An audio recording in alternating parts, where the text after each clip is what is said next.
Yaul Pablo opposed circumcision among the Gentiles. What do you think about that?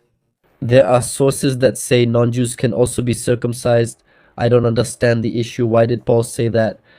Because he was seeing a problem, which was that people didn't want to join Christianity because of circumcision. So Paul told them, if that's the barrier, then don't get circumcised and it's fine. Just be Christians. So that's the argument. He doesn't do it because of Jewish law or in spite of it, but to become like a Jew to Jews and like a Greek to Greeks.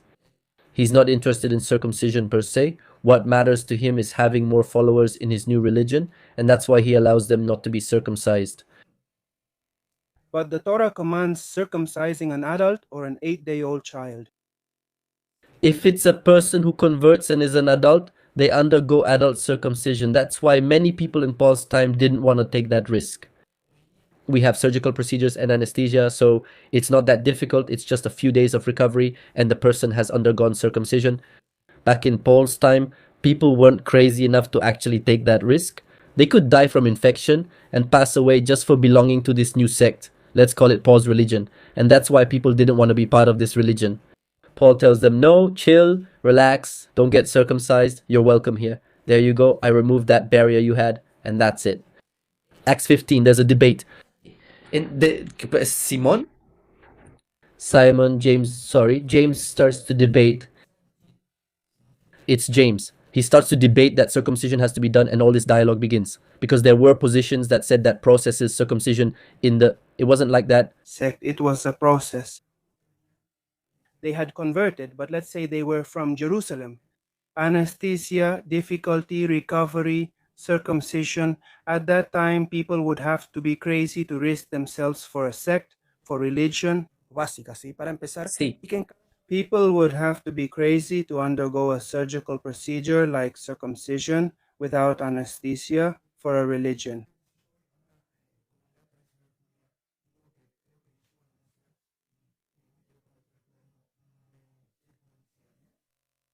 No, because you don't believe in the principles of Judaism, and one of the principles of Judaism is that clearly the Messiah has not come, so how are you going to... So does that mean that a person who believes in a false Messiah wouldn't qualify as Jewish? A person who believes in a false Messiah could not convert to Judaism. And can a Jew believe in a false Messiah and still remain Jewish? Did Jesus' disciples cease being Jewish after believing he was the Messiah? Are they still Jewish? Some Jews are atheists yet remain Jewish. Of course, that's why I'm telling you. He was opposed to the circumcision of adults because that has also been misunderstood, because the others wanted to circumcise them right from the start. And he said, no, wait, let's give them basic rules, something like the Noahide laws. And every Shabbat, they will have someone teach them the Torah of Moses, and they will gradually understand. That might be your interpretation of two lines from Acts 15 between verses 18 and 20. Well, since you have that concept, I recommend you read it again and see what it really says. It's a debate. It's the Council of Jerusalem who's going to take part in this new religion, and what are the standards, and the debate is, should the Gentiles be circumcised or not? What are the laws they must follow? Should they follow the Torah or not? It's also in the Midrashic literature. It's also in Jewish literature. Whether or not Gentiles who convert should be circumcised, yes, but what happens? To do that, you have to reject the one we believe is our rabbi and our Messiah. But that's why I told you. There are sources that say yes, you can circumcise a non-Jew. There are sources that say yes, and you yourself are confirming it now. And the other confirmation is that in Acts 15 there was an anti-Pauline stance. In fact, Paul's worst enemies were the Christians themselves. The Christians themselves are the first ones to go against Paul. Gálatas es what he taught, there were many things that were difficult to understand. And I think mostly because of the lack of knowledge of the Halakha that he knew. It is said that he studied at the feet of Gamaliel. Perhaps. Of Gamaliel, sorry, yes. It is still unknown to this day. I am also a student. Don't think otherwise. I am also a Talmid, and people are still unfamiliar with Jewish halakha. So it's still viewed through Greco-Roman eyes, which is why I say we're part of a restoration movement. Obviously, we don't know everything. We are all learning. But what I'm telling you is that in this learning process, we see that there is a lot of, how can I put it, affinity with the teachings of the Yalugim, of the apostles, with the Midrashim. What happens is that current Judaism, or in your case, the anti-missionary movement, selects what is, let's say, what goes against or contradicts them, but omits what could support them, so to speak. That's what I think. It's dishonest. Okay? So I say the opposite. I just want to clarify something about Paul and Gamaliel, supposedly. Was Paul a Pharisee? Paul? Yes. A Pharisee of Pharisees? According to him, yes. According to his writing, yes. All right. Second, was Paul sent to persecute Christians in Damascus? Paul? En esa época no se llamaban. Well, then, A mistake from the Acts of the Apostles. He went to persecute the church. And yes, they were called Christians. Acts of the Apostles uses the term Christians 3 times. Third, who sent Paul to persecute the church? Do you remember?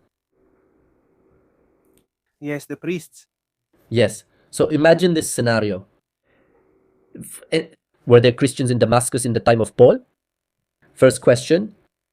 Second, were the priests Sadducees? Paul was a Pharisee of Pharisees. 2 factions that literally killed each other. The Sadducees crucified about 6,000 Pharisees. We're talking about literally being killed just for being Pharisees. Now, Paul is doing favors for the leader of the Sadducees, even though he's a Pharisee, in Damascus, a place where the Sadducees have no jurisdiction at all to persecute a group that, who among them even knows what you yourself said? They didn't call themselves Christians because the concept didn't exist yet. It's like if you told me that the Pope is sending ISIS, the Islamic State, to persecute Pastafarians in Mauritius. It's a totally surreal scenario. That's the same scenario where Paul says he's a student of Gamaliel.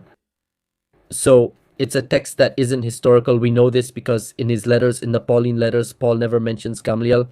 And that makes a lot of sense because Gamaliel, when he was the president of the Sanhedrin, it was from the year 26 onward. And at that time, Paul would have been very young and he wasn't a child. And that's why Gamaliel, he didn't take care of the young ones, but rather Rabbi Shimon did. He was the one who took care of them. The narrative isn't possible. He wasn't a student of Rabbi Shimon Gamaliel. Second, about the sources.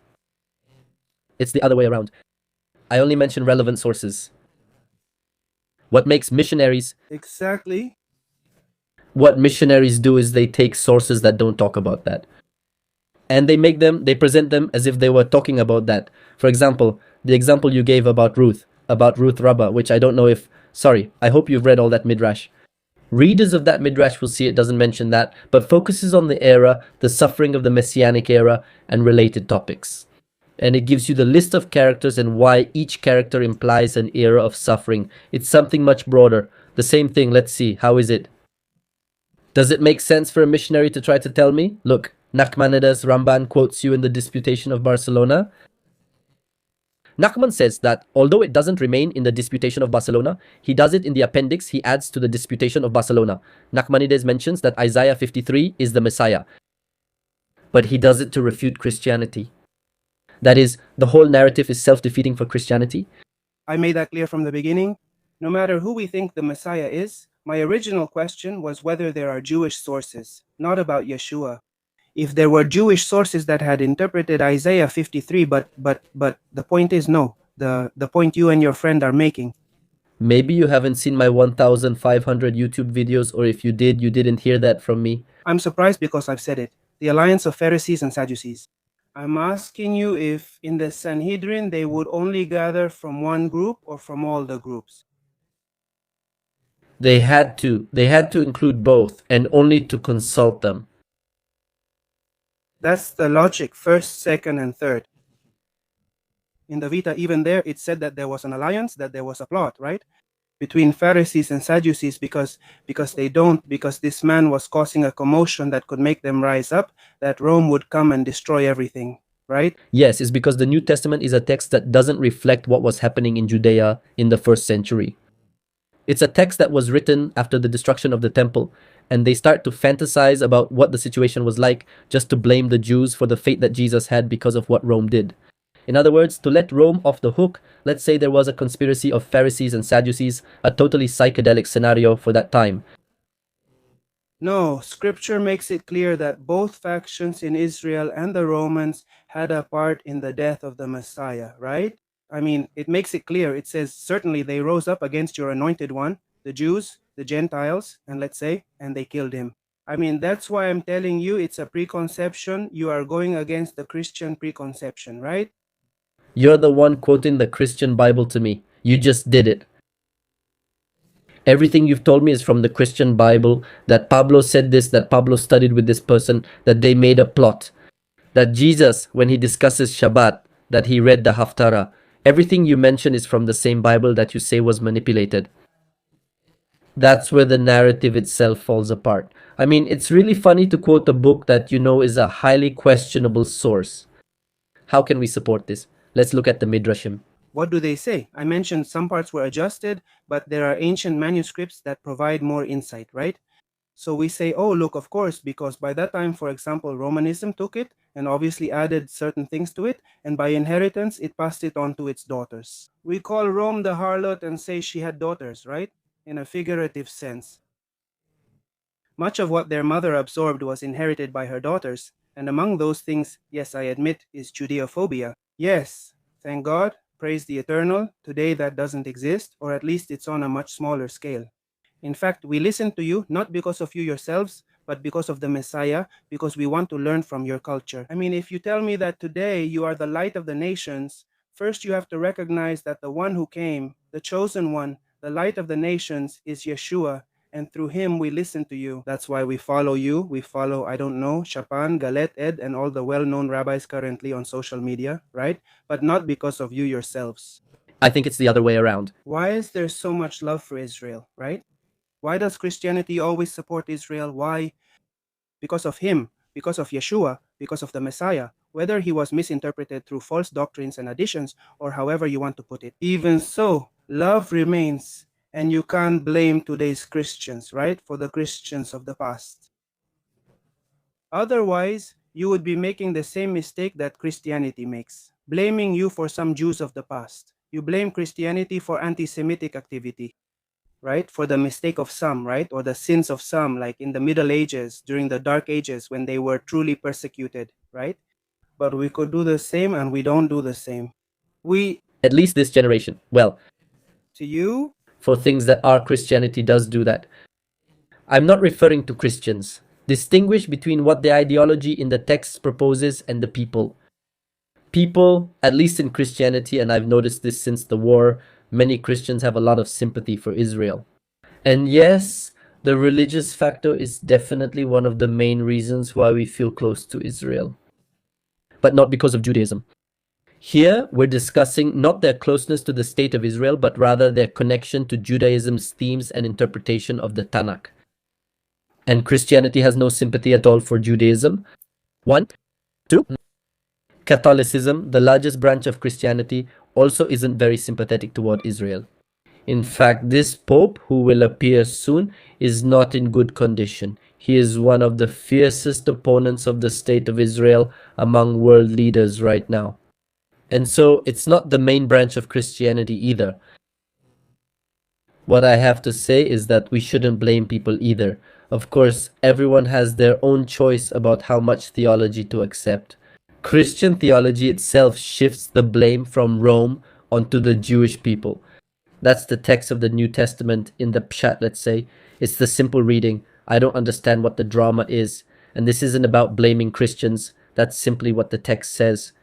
Anyone? Have you read Acts chapter 2, where what's his name shows up?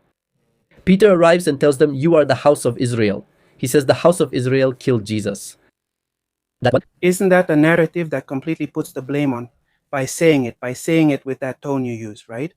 You already have a preconceived notion. What if he said it to them in other terms, using the same words, but in terms of reconciliation, like, For example, you, house of Israel who killed the Messiah. It's the same thing. He's blaming the house of Israel for killing the Messiah. He's assigning the blame to the Jewish people as a whole. So, would anyone who condemns Israel be considered an anti-Semite? Making a generalization about Jews is clearly a wrong thing to do. Didn't the prophets ever condemn Israel? The prophet spoke about the national attitudes of Israel, no doubt, but not to condemn them, rather to tell them, right? that they always have hope. The New Testament doesn't do that. Or not? For example, give me one and I'll show you how they instantly say everything will be fine. Give me an example. Oh, for example, I've read about the prophets that many spoke, let's say, to Ahola and Aholiba. Yes, yes. It's about Hosea, the prophet Hosea. And what do you say? Then, well, he said, one became a prostitute and the other followed in her footsteps too, so they would pay. Now you tell me, yes? And how does that end? Because if a Jew speaks against his own people, is he anti-Semitic? How does it end there? Hosea says, Lo ami and lo ruhama, you are not my people and you are not my beloved. And all the prophets no, wait, what's the difference? Hosea starts by saying that to get Israel's attention. And what does he say to them after? He tells them, the covenant is eternal, you are my children. I love you. Well, I mentioned that the New Testament doesn't do that. That's not the method of the New Testament. Isaiah's method is to punish, to rebuke, but don't worry because there is an eternal promise, you will return. The New Testament isn't like, you are the bad ones and that's it. period. I'm going to mention a phrase from the Brita Hatashan. All of Israel will be saved. Look it up. If you find it, look it up. Where is it? All Israel, Romans 11. All Israel will be, in fact, it says, has God rejected Israel? By no means. So it says both things. Both. I recommend but what is Romans? Please tell me what Romans is. Because the scripture says, in fact, that's why we take that approach to Israel. We'll defend them to the death, and you know the support we give them, right? That's exactly why. Because if it were only condemnation and destruction, we would say, like was said in other generations, let Israel be damned, let them be alone. No, quite the opposite. Why? Because, allow me to ask you a question then, in that theological sense. A person, a Jew who denies Jesus, doesn't get baptized or anything like that, will he be saved? I think so, since he came for the sick, not the righteous or healthy. You're basically contradicting the gospel. Because it says the interpretation of the gospel. That's why what it says explicitly. Mark 16, the one that says, whoever does not get baptized, or John 3 as well, whoever does not believe and is not baptized will not be saved. Look for the exact quote. If you want. Once Yeshua is preached in his context, the historical Yeshua, okay? Not the Jesus of Christianity. If you tell me, if I reject the Jesus who makes you eat pork, I applaud you and I'm with you, you understand? But Yeshua never said, eat pork or don't keep Shabbat. No. He said that whoever believes will be saved. Whoever does not believe will not be saved. He should be baptized to be saved, since he isn't yet. Listen to me. If you come across someone who sits as Yeshua, someone knowledgeable in the Torah, in the Halakha, and there are such people, and we know that, but they are hidden because they hide themselves, because if not, I won't say they'd be stoned, right? But at least they'd be ostracized, right? Yes, there are. Even if you react that way, there were and are, and we know it.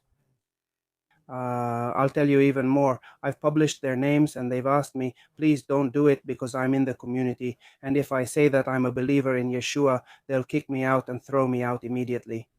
And well, we know there are stories, even of cases like that, of very influential rabbis, right? Some of them were even stoned, right? I'm not talking about a long time ago. So what am I getting at? If you ever come across a Jew who talks to you about Yeshua, in Yeshua's context, pay attention, because I believe that you have. I would be glad to. I would gladly listen and help him do teshuvah. I would gladly do it so that he does teshuvah and leaves idolatry with great pleasure. Romans 11. I want to explain it so you aren't confused by this letter. What is the book of Romans? Paul, he had traveled to many places to build communities, but one of the places he hadn't been yet was Rome. In Rome, the way this new community was made up was something Paul hadn't faced in this way before. And that's because there was a significant number of Jews. And that's why Paul has to approach them differently than he does in all his other letters. I ask you to compare the things he writes to the Galatians versus the things he writes to the Romans about his perspective on the Jews and Judaism. In Galatians, no. Those of the flesh are the children of the slave woman, while those of the spirit are the children of Sarah. And it starts to be, that's Galatians 4. It becomes a lot of things that make you think, this guy clearly wants to convince you. I'm telling you what it says. I don't interpret. No, I don't interpret. I read. I'm just repeating what it says. That's why I tell you, your law and your words are different. The interpretation is different, and you're interpreting it the way Christianity did. I don't interpret. I read and I see what it says there, and that's it. What if he's referring to both the carnal and spiritual aspects, but it was misunderstood? He spoke explicitly. The children, is it that basically it says that those who are from Israel, it doesn't matter. What matters is the... They believe in Jesus because they are spiritual children. The flesh will always end, and so will those things. It also mistakenly says that Sinai is in Arabia. In all the... Either way, Romans is not the case. Romans is a community full of Jews. He is not going to tell the Jews, you are children of the slave woman. He is not going to do that. Do you know why? Because Paul himself says his method. To the Roman, I become like a Roman. And to the Jew, I become like a Jew. That means to the Jew, I have to mark it differently. And that's why he writes these kinds of things. No, the law is eternal. But in other places, he says that the law is like a shadow that, how do you say it? That is to come. I don't remember the expression that Paul uses. But that's what he's saying is in Halakhic terms. And I'll give you an example. For example, the Halakha of that time, I don't know about now, did not allow you to take or put wine from a foreigner, right? So, well, in front of a Jew, you wouldn't drink wine from a foreigner, but with a foreigner, yes, because that's halakha, not Torah, not mishpat, not a mishpat, right? That's in the halakha, and he respected the Jewish tradition for the Jews. And he called them the weak in faith, those who had not yet been freed from the tradition, which was imposed as a commandment from what the Messiah spoke. Do you think that all tradition is Torah? Is all halacha Torah? I think so. I think you put them on the same level, and I think halakha is part of the Torah. Without a doubt. Exactly, because we know how to think. However, among others, we distinguish between what are called mitzvot dehoraita and mitzvot derabanan, which are, let's say, laws. Karaites. Do you consider Karaites to be Jews? Right, do you consider Karaites to be Jews? The Karaites? Yes. Yes. Are they Jews? They are Jews. It's just that there's a problem with them called mamzahut, which is because their marriages were done through a process that, in my opinion, is not correct. Marrying them is a problem called mamzer, but they are Jews, because they have stayed among themselves. It's just that their marriages and the halacha. They interpret that all halakha is Torah. We Jews, we are a people, not a religion. If there is an atheist Jew, I consider him a Jew. If there is a Karate Jew, I consider him a Jew. It's just that he has, yes. In my opinion, it's not correct. My question was, if they treat halasha as being on the same level as the Torah, in their interpretation. That is, if a Karaite believes that he treats halacha like the Torah, sure, yes. In other words, I believe that when a Karaite observes his halacha, he believes he is observing the Torah. That's what I imagine. Of course. Do the Karaites follow the Talmud? No. Alright. But they're still Jews? I'll repeat, if Pablo does it, it's wrong. But for a Karaite, it's not wrong. I said that Pablo wasn't Jewish? No. You say Pablo isn't Jewish because he doesn't follow the halakha, and you even question if he's Jewish. Now, I honestly... I doubt that Pablo was Jewish, by the way. Well, exactly. Suppose he was Jewish, okay? Let's suppose that Paul was Jewish. It doesn't mean that just because he's Jewish, he follows the Torah. Or because he has his own interpretation of what the Torah is, he follows the Torah. The case of the Karaites, you brought it up yourself. A Karait may be Jewish, but his Torah interpretation can be something completely different. Same with Paul. He may be Jewish, but his story is something else. It's not Torah, it's not halacha, it's not part of the Jewish tradition. It's something else that he brought from literally the second largest Greco-Roman city on the planet at that time, Tarsus. That has ideas from mystery religions, that has ideas from Greek philosophy. What does that have to do with it? It's unrelated.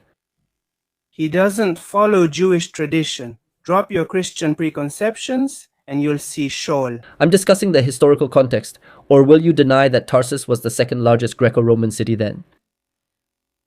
Are you saying there aren't Jews born outside Israel who aren't Sabras? They're still Jews, right? But do you ever see a Satmar Hasidic Jew writing in terms of Friedrich Nietzsche? You'd say no. But with Paul, you do see things like that. Like what, for example? Give me any breakdown, Paul. Literally almost any breakdown. Whatever Paul brought, I'll show you how it connects to Greek or Greco-Roman philosophy. You have the burden of proof. If you claim Paul speaks that way, can you give just one example?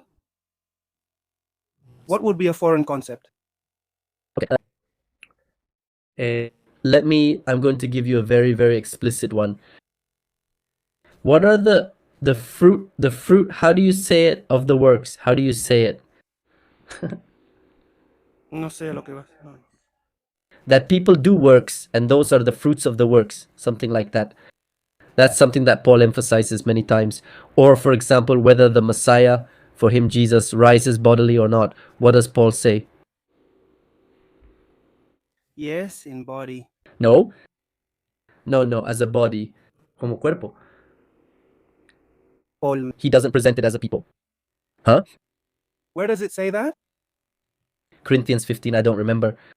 No, at least give me the reference. I'm not asking you to recite it. I'm not asking for the exact location, and I'll have an idea about it. Here. Right? So also is the resurrection of the dead, Corinthians 15:42. It is sown in corruption and raised in incorruption, sown in dishonor and raised in glory, sown in weakness and raised in power. It is sown a natural body and it will be raised a spiritual body. There is a physical body and a spiritual one. Those concepts, if they are not from mystery religions, are not Jewish to begin with. They clearly lean more toward Greek thought. What do you understand? With what body did the Messiah or Yeshua resurrect according to him? The Messiah does not die. The Messiah neither resurrects nor dies. The Messiah does not die. Do you know the concept of Joseph? The Messiah, the Davidic Messiah, is not killed. If he's killed, doesn't he come back? Does Mashiach ben Yosef resurrect? He dies. Mashiach ben Yosef, if he dies, does he come back to life? Okay. Does he resurrect? No. There is no source that says the Messiah resurrects. The Messiah resurrected, yes. With what body? Does Mashiach ben Yosef resurrect? You know the gospel and scripture, right? No. So why are you telling me, don't you know Mashiach ben Yosef? I don't know if you know Mashiach ben Yosef. Mashiach ben Yosef does not resurrect, although there is a source that says he can die, right? And it doesn't say that he dies, it says that he can die. That would be another topic because we understand that you divided the same Messiah into two parts because you didn't realize it was the same person. If you recognize that Ben Yosef and Ben David are the same, Yeshua fits perfectly. He came on a donkey and will return on a horse at the end, right? But wait, what is Mashiach ben Yosef? What does ben Yosef mean? Son of Yosef. And Jesus Yeshua. was the son of Yosef? Going back to the topic you talked about today, about the body, Adam, what kind of body did he have? A physical body or a glorified body of divine origin? A midrash says his body was like a fingernail. A midrash, but what do you think? I don't think it's literal. Adam is not literal. That's what I think. Is it just an allegory? It's not an allegory. This isn't an allegory. You're using Greco-Roman ideas you were taught. It's not literal. Did you speak in allegorical terms? When? So Adam was he flesh and bone, or did he have a body of another nature? Or not? Repeat. A midrash says he was made of fingernail, but the Tanakh says he was made of clay. I don't think it's literal. Thank you. I'm not sure. It's not literal. So he wasn't actually flesh and blood? Or was he flesh and blood? Adam's story. Do you think Adam, I don't know how you imagine him, but maybe he was like a man with a little leaf in a literal garden and a snake coming down from a tree with an apple in its mouth? No, I mean... That you directly, it's a simplification. They're much more... Sorry? Do you not believe in the plain meaning of scripture, the literal reading? No. Yes, I do believe in the plain meaning. But I doubt the plain meaning is that simple. It's something else. The literal reading isn't like that, it's a caricature. I mean, that's why if they say that Adam was made from clay, do they really believe that God took clay and started, I don't know, like the god Hanuman, like a potter, and put a spirit into Adam?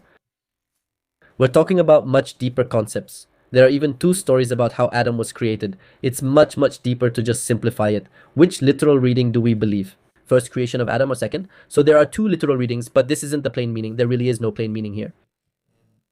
First, second, it has nothing to do with it. We're talking about the first century. In the first century, first of all, there's no talk about the Mashiach dying and resurrecting. Second, the Davidic Mashiach in general is not going to be killed.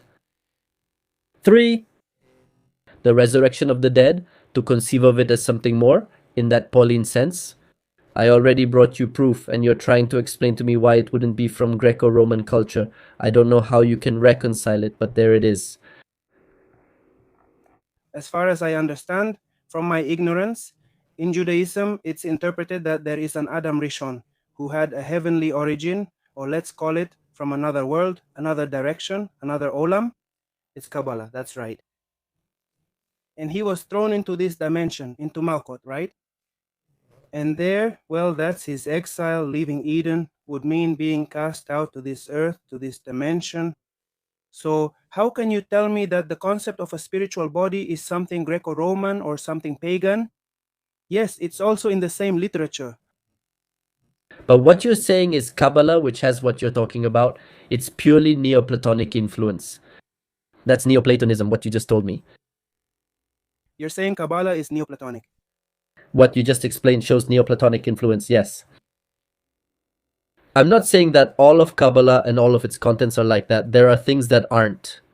What you just said is one of the things found in Kabbalah where you can definitely see the Neoplatonic influence of Catharism, or maybe not Catharism because Catharism was more Gnostic, but the Neoplatonism of Provence in the 12th century, yes, definitely. So you're saying that literally Adam Harishon didn't exist as a person, as a human being. Again, I'm going to say it for the third time. It's not literal. It's not literal.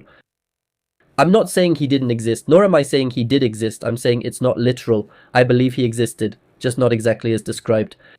Now, if you're bringing me an explanation from the Zohar, do you consider that the Zohar is strongly opposed to all this theology, right?